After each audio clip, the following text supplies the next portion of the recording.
몇 년 전 스페인 그라나다대 호세 마리아 고메즈 교수는 인간의 폭력성에 관한 한 연구를 발표했습니다. 호랑이가 얼마나 호랑이를 죽이는지, 침팬지가 얼마나 침팬지를 죽이는지, 여러 포유류들이 얼마나 서로의 목숨을 앗아갈 정도로 폭력적인지 조사했습니다. 그렇게 인간을 포함한 총 1024종의 포유류의 폭력성을 비교했습니다. 동족을 전혀 죽이지 않는 종들도 있었습니다. 그런가 하면 유난히 서로를 죽이는 종들도 있었습니다. 가까운 종끼리 비슷한 수준의 폭력성을 보인다는 건 동족을 죽이는 폭력성이 일부 포유류나 인간이 공통 조상으로부터 물려받은 뿌리 깊은 본성이라는 걸 말해줍니다. 우리 인간의 폭력성은 다른 포유류 평균보다 6배나 높았습니다. 어쩌면 우린 계속 서로를 죽여나갈지도 모릅니다. 늘 그래왔듯이. 어째서 인간은 이토록 폭력적일까요?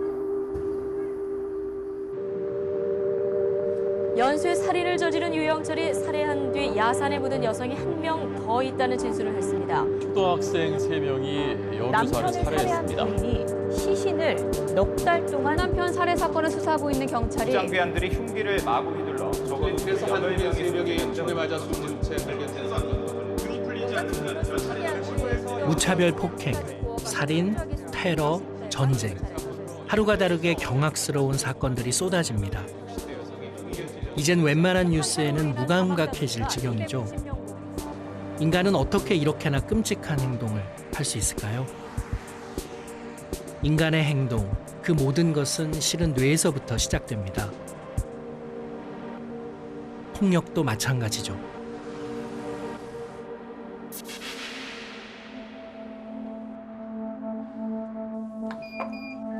우리가 폭력적인 행동을 하는 순간 뇌 안에 어떤 변화가 일어날까요?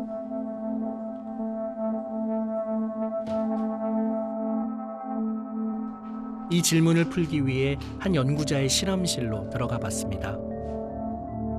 이곳에선 생쥐를 통해 인간의 뇌를 연구합니다.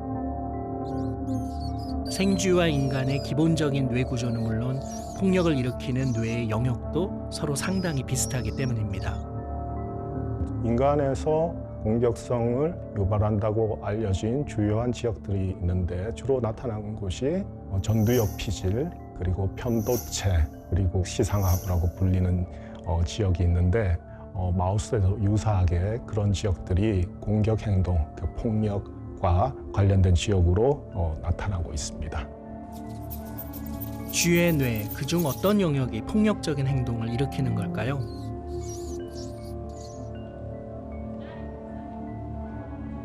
예, 저희가 이번 실험에서 타겟으로 삼은 뇌 지역은 시상하부 내부에 있는 복내측 시상하부라고 불리는 영역입니다. 폭력과 관계된 뇌의 영역을 밝히는 실험 과정은 이렇습니다. 먼저 쥐의 뇌 중 시상하부에 빛으로 자극하면 활성화되는 단백질을 넣습니다. 그런 다음 그 영역을 작동시키고 멈추게 할 조정 장치를 넣죠. 폭력을 일으킬 폭약과 도화선을 뇌에 인공적으로 넣은 겁니다. 모든 준비가 끝났습니다. 이제 확인할 차례입니다.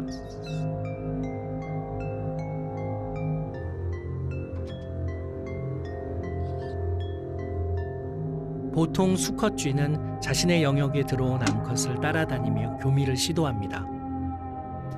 쥐가 보이는 정상적인 반응입니다. 이번엔 뇌 시상하부를 자극할 장치를 켰습니다.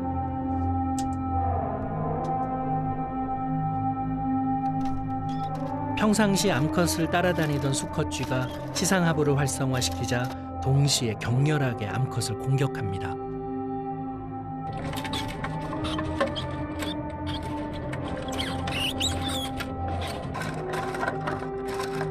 하지만 자극이 멈춰지자 바로 공격을 멈췄습니다.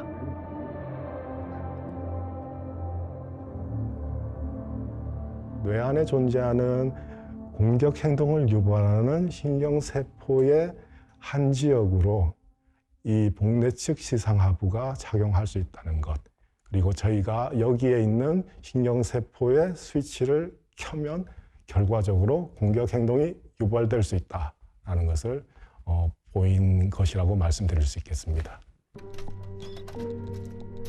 우리가 쥐실험을 통해 확인했듯이 폭력의 스위치는 시상하부입니다.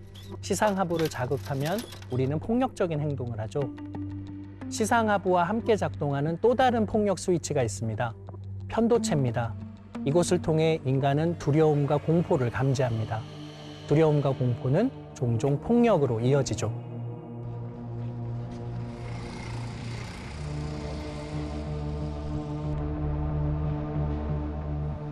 무섭죠.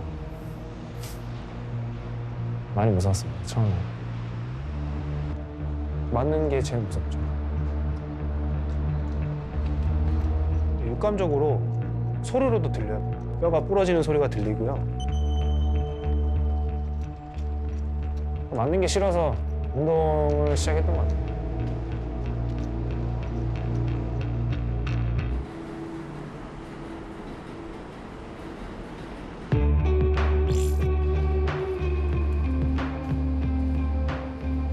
분명히 많이 열심히 훈련하고 죽을 듯이 훈련했는데 두려움으로 이제 가득하니까 아예 발도 안 떨어지고 손도 아예 안 나가더라고요. 주먹 한 번 못 내고 제자리에 서서 시합을 진 적이 있거든요. 대부분의 선수들이 얘는 그냥 나는 호랑이고 얘는 쥐니까 빨리 잡아먹어야겠다 이런 느낌보다는 반대편 입장일 거예요. 서로가 쥐가 돼가지고 얘를 죽이겠다 이런 마음보다는 내가 죽지 않을 거야 이런 마음으로 싸우는 선수들이 대부분일 겁니다.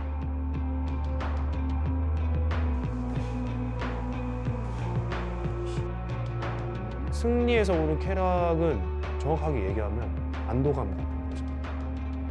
이제 이 싸움은 이제 끝이 났구나. 뭔가 내가 더 이상 다치지 않을 수 있구나. 이제 죽지 않고 살아났구나.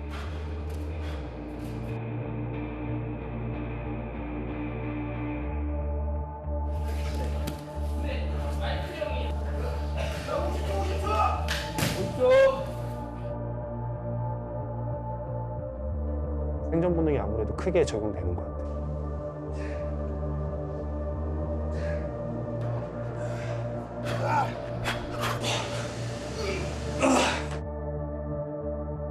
과거 거친 야생에서 살아가던 인류에게도 상대를 제압할 힘과 폭력성은 어쩌면 생존을 위한 본능이 아니었을까요?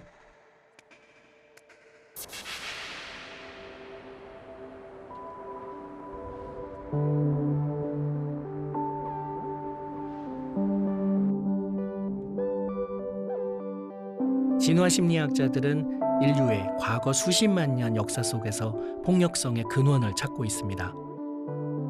진화 심리학 가리키는 전중환 교수입니다.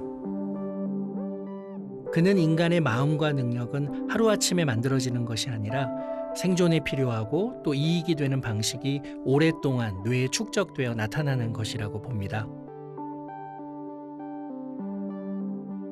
수많은 유전자들이 상호작용을 하는 이런 복잡한 심리적인 형질들, 예를 들어 뭐 성격이라든지 지능이라든지 폭력성이라든지 이런 것들은 수만 년, 수십만 년이 지나야 유의미한 변화가 일어나리라는 것을 알 수가 있죠.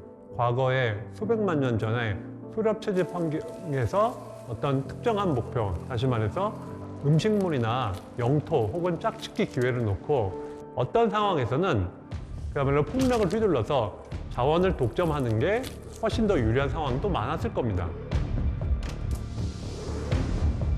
먼 과거, 생존하기 위해 폭력을 쓴 이들이 더 많이 살아남았고 그들의 후손이 지금의 우리일 겁니다. 그래서 그 본능이 오늘날 우리에게도 남아있죠. 人をいじめたり何か殺したりするのを、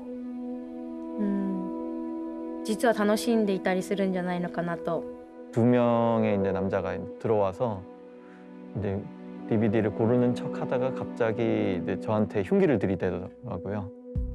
It's funny. They didn't have a knife or a gun, but the leader of the group had a rock in his hand. It was just a big, sharp rock. They had to use physical, weapon like carrying of, iron sticks and. 일단 딱 총을 들이대는 순간 아 이제는 내가 몇 초 뒤에 죽을 수도 있겠구나. Anger, pain. And then, oh yes, it's natural. So I'm ready to be violent in a situation where I don't feel safe. 내가 너한테 맞아 죽나, 내가 널 죽이나, 그게 그거겠다라는 생각이 들어서. We allow emotions to, get over our sense of reasoning. 다른 이를 때리고 해하고 심지어 죽이는 인간의 폭력성은 우리 뇌의 생존 도구였습니다. 죽느냐 사느냐에 맞서는 뇌의 회로인 거죠. 이곳이 폭력의 회로입니다. 사실 이곳은 뇌의 깊숙한 안쪽에 있는 감정을 다루는 뇌입니다. 테스토스테론이란 화학물질이 분비되고 시상하부나 편도체가 자극을 받으면 누군가를 해하고 싶다는 마음을 바로 행동으로 옮깁니다. 이런 우리의 폭력의 회로는 내가 속한 집단보다 다른 편에게 더 쉽게 작동합니다.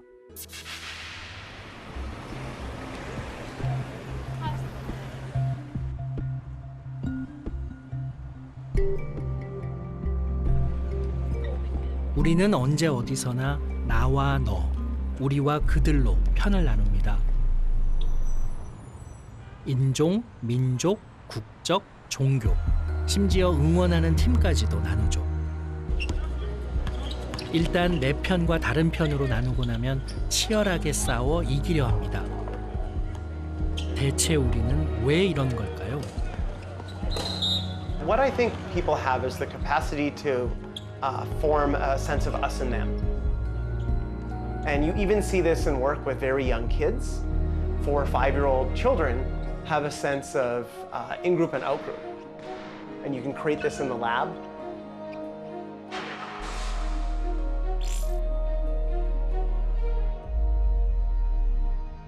And we wanted to see how that changes how we see other people.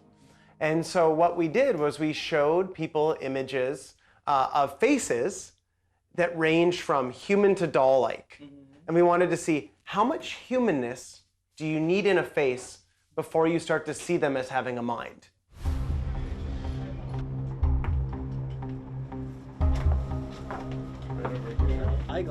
우리 뇌는 내가 속한 집단과 다른 집단 사람을 어떻게 구별할까요? 바벨 교수의 연구가 그걸 보여줍니다.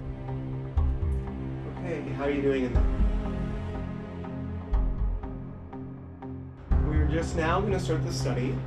I want you to use the buttons in your hand to respond naturally to the 실험은 인형 얼굴에서 실제 사람의 얼굴로 점차 변하는 합성 사진을 보고 어느 지점에서 사람으로 보이는지 선택하는 건데요.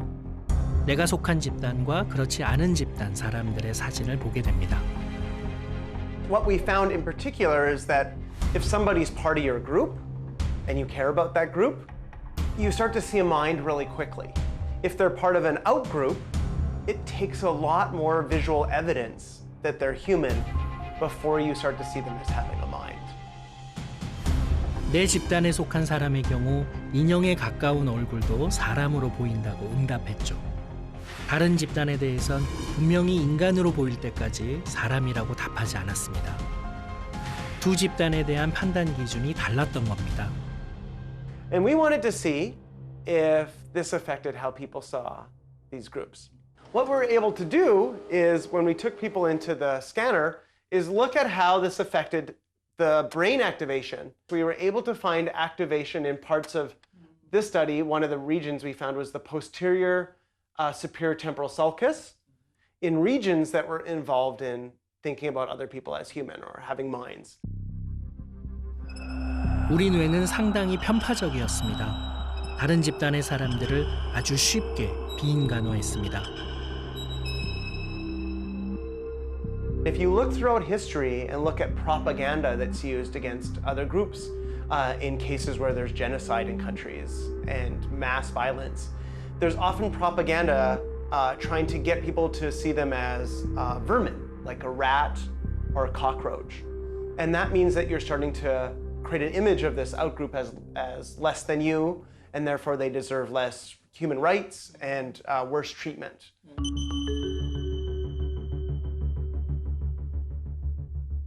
(1968년) 미국 초등학교 교사였던 죄인 엘리엇은 인간이 어떻게 편을 나누고 행동하는지 실험했습니다.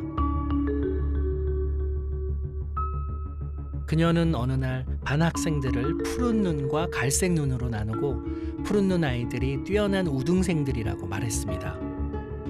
Blue-eyed people are smarter than brown-eyed people. My dad isn't that. I mean, the blue-eyed people are the better people in this room. 그러자 아이들은 두 집단으로 갈라졌고 몇 분 전까지 친한 친구였던 아이들이 서로 비난하기 시작했습니다. Were two of you boys fighting? What happened, John? Russell called me names and I hit him in the gut. What did he call you? Brown eyes. Yeah, Blue eyes. He kept calling us brown eyes.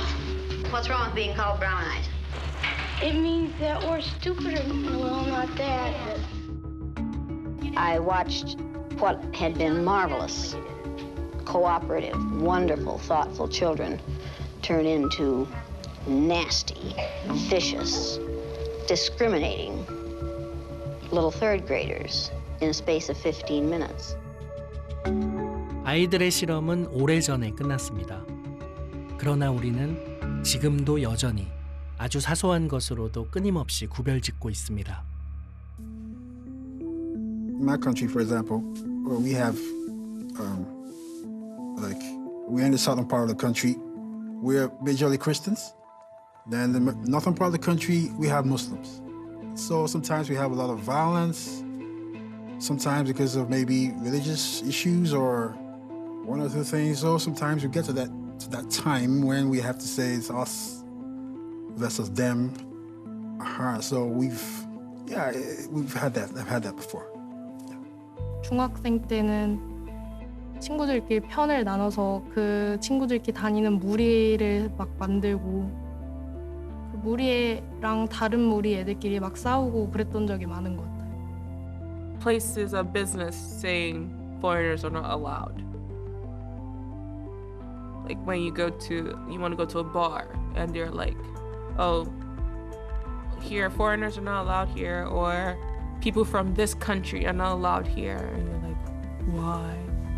We just want to have a good time together. Like, oh, you're from America? Okay, you come in. Oh, you? Oh, no, not people from your country. No. Like, why? It doesn't make any sense. People uphold like a negative attitude about foreigners, particularly people of color. Well, when I came to the U.S., I was only 9. I'd never seen Asians before, so there were all types of discrimination. All sorts of names are called, to me. And so, my neighbor, the neighbor that we moved to, the kids didn't want to play with us because basically we were just Asians. And they thought everything we did were inferior to them. 中国有一句俗话叫“物以类聚，人以群分”。首先，每个人是不一样的，所以他会有不同的类群出现。In that kind of language, the us and the we, and I think it's a reality because seriously, there is an us and there is a there, them, and us.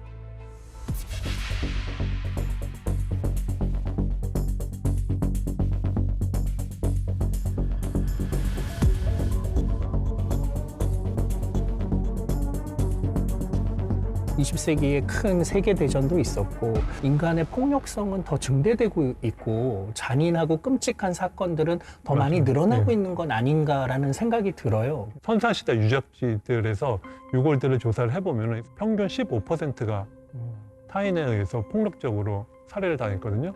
반면에 인류 역사상 가장 폭력적이었다는, 즉 1차, 2차 대전이 발발하고 한국전쟁이 있었던 20세기 전쟁으로 인한 기근, 질병 등을 다 포함을 해도요, 그 퍼센테이지는 3% 정도였다는 것이죠.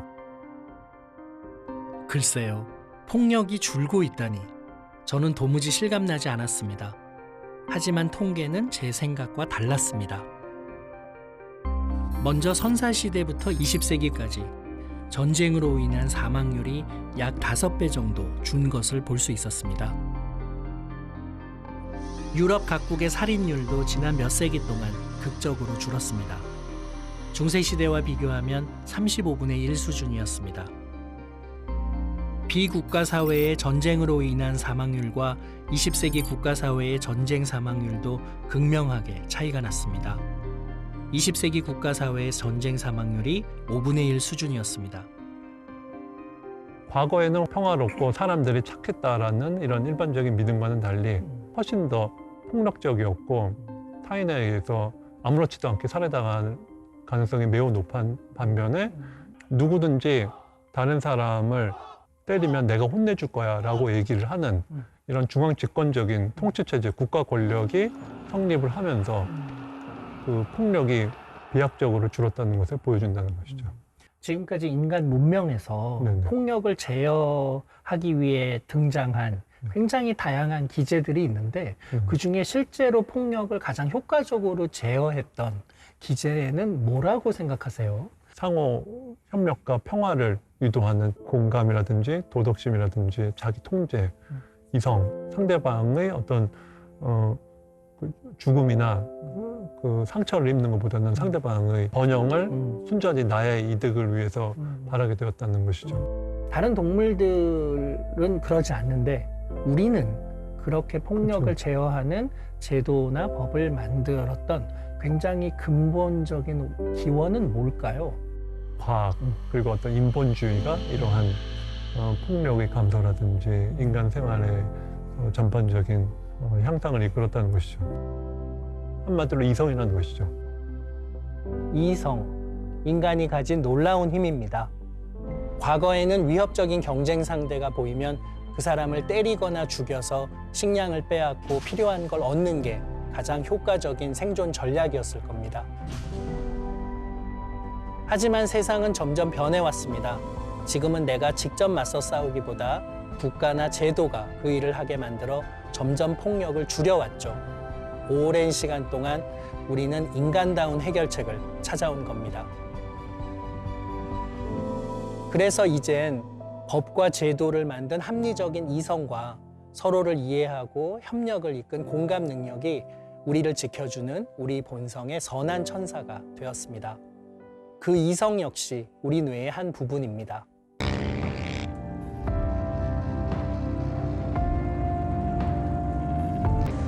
타인을 공격하는 바로 그 순간 우리 뇌의 오래된 폭력 회로는 질주합니다.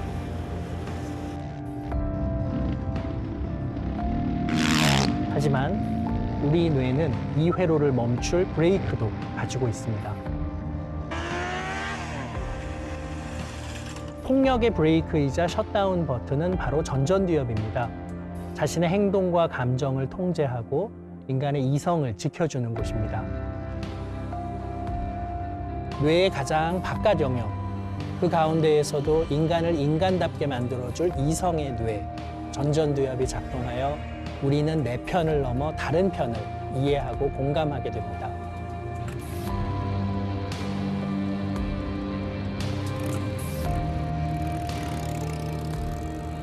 폭력으로 해결하기보다 법과 제도 속에서 우리는 공감원을 넓혀 나갈 수 있습니다.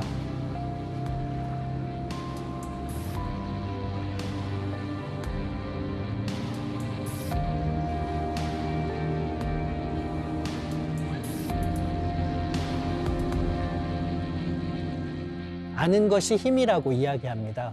무언가를 배우고 알게 되면 쉽게 변하지 않을 것 같았던 우리의 마음도 움직일 수 있으니까요. 과학은 우리 스스로를 깨울 또 하나의 사실을 알려주었습니다. 전 세계 77억 모두가 미토콘드리아 이브라는 한 여성의 자손이라는 조금은 믿기 힘든 사실을 말입니다.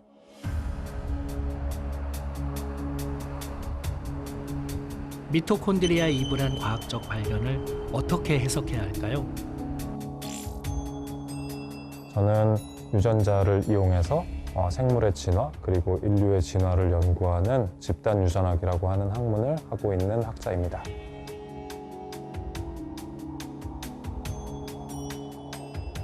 미토콘드리아 이브라고 하는 건요, 지구상에 살고 있는 모든 사람들이 가지고 있는 미토콘드리아 염색체의 공통 조상을 가지고 있던 사람을 이야기를 합니다. 미토콘드리아는 세포에 필요한 에너지를 만드는 작은 기관입니다. 남, 여, 우리 모두의 몸에 있지만 미토콘드리아의 DNA는 오직 어머니를 통해서만 유전되죠. 그래서 인류의 기원을 찾는 아주 중요한 열쇠입니다.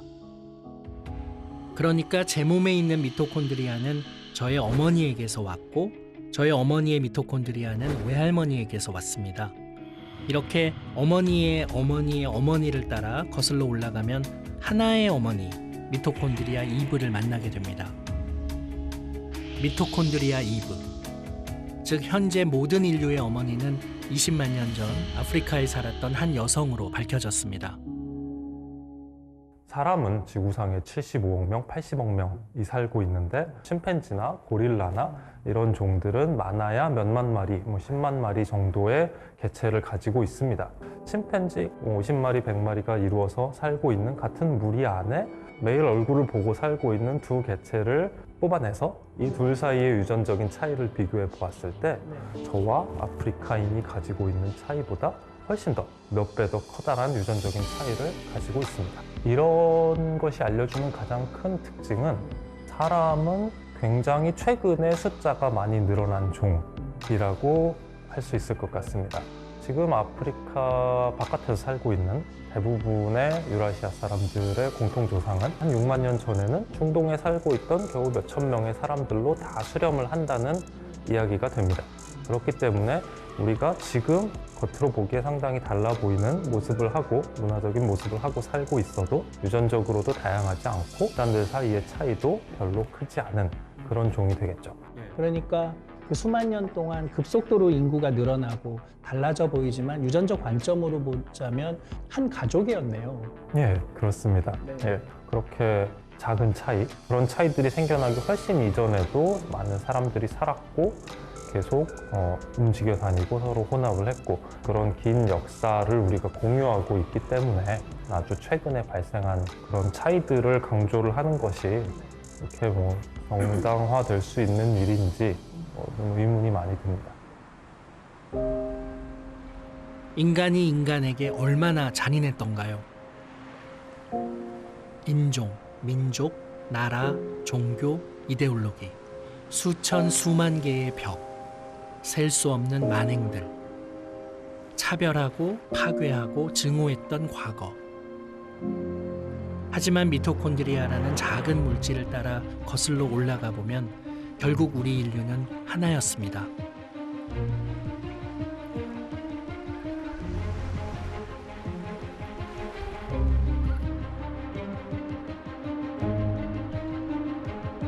폭력 없는 세상이 가능할까요?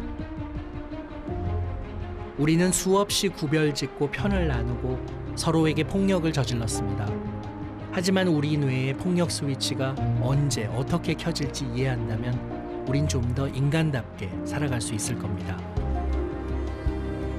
끔찍한 살인, 전쟁은 여전하지만 우린 분명 전보다는 평화로운 시대를 살고 있습니다.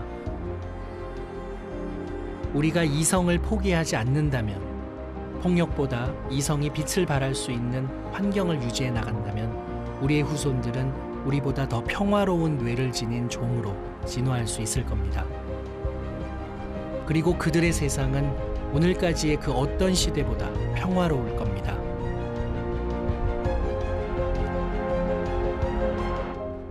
최악이 아닌 최선의 시절에 우리 인간이 잘 해내온 것들을 기억한다면 말이죠.